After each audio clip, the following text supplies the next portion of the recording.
Hello বন্ধুরা, আমি সীমা আবারও নিয়ে আইছি সুন্দর একটা রান্না।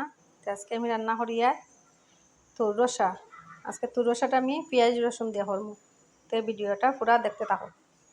তো চলো বন্ধুরা, এই যে আমি তুরের আলু লাল লাল করিয়া ভাজা করিয়ার আর এদিকে আমি তুরটা সিদ্ধ করছি না, অনেকে সিদ্ধ করিয়া জলটা ফেলায়।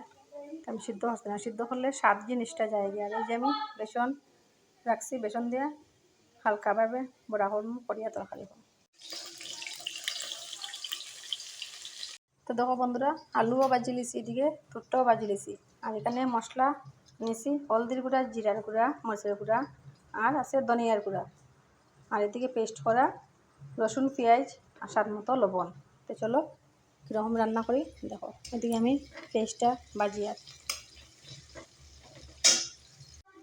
এই যে আমার মশলাটা ভাজা হয়ে গেছে, এখন আলু দিয়া হালকা নাড়াচাড়া করিয়া আর ঝোল দিলাম।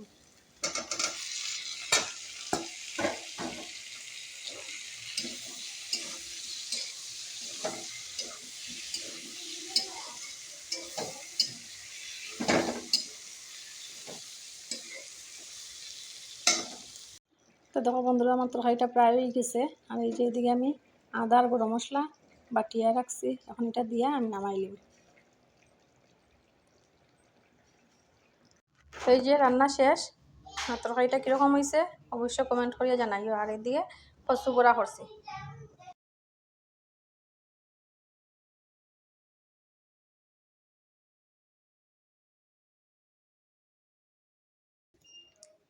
দারুণ